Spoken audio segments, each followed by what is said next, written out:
শেখ হাসিনার রায় জাতির জন্য মাইল ফলক হয়ে থাকবে বলে মন্তব্য করেছেন বিএনপি স্থায়ী কমিটির সদস্য সালাউদ্দিন আহমেদ।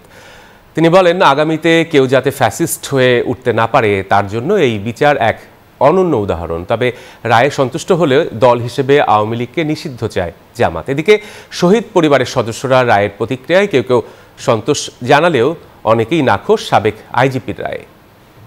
পিষ্ট হয়েছি, আমরা ভুক্তভোগী হয়েছি। এই দেশের উন্নয়ন অগ্রগতি বহু বছর পিছিয়ে গিয়েছে। আমরা আর পিছনের দিকে তাকাতে চাই না। দেশে ন্যায় বিচার প্রতিষ্ঠা হবে সর্বক্ষেত্রে, আইনের শাসন প্রতিষ্ঠা হবে সর্বক্ষেত্রে, এবং এর মধ্য দিয়েই আগামী দিনে একটি শক্তিশালী গণতান্ত্রিক রাষ্ট্র বিনির্মাণ হবে।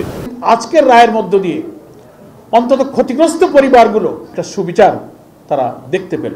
আমরা খুনি শেখ হাসিনা এবং সাবেক খুনি স্বরাষ্ট্রমন্ত্রীর যেই রায়টি এসেছে সেটির সাথে আমরা একমত পোষণ করছি, কিন্তু সাবেক আইজিপি চৌধুরী আল মামুন তার যে রায়টি এসেছে সেটি আমরা প্রত্যাখ্যান করছি। আমাদের শহীদ পরিবার এবং আহতদের পক্ষ থেকে আমরা এই প্রহসনমূলক বিচারকে উপেক্ষা করলাম। আমরা আবার হাইকোর্টে আপিল করব।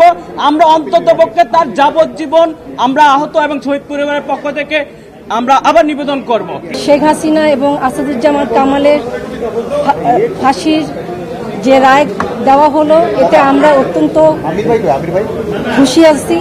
আইজিপি চৌধুরী আব্দুল্লাহ মামুনের যে মাত্র 5 বছর রায় দেওয়া হয়েছে, আমি এই রায়কে আমরা শহীদের পরিবারের পক্ষ থেকে গ্রহণ করি না। এক্সট্রিম মশার কয়েল প্ল্যান্ট ফাইবার দিয়ে তৈরি, তাই সহজে ভাঙে না, সুগন্ধিযুক্ত ও নিরবিচ্ছিন্নভাবে জ্বলে। ডেঙ্গু, চিকুনগুনিয়া বাহি সহ যে কোনো মশার বিরুদ্ধে দেয় এক্সট্রিম সুরক্ষা।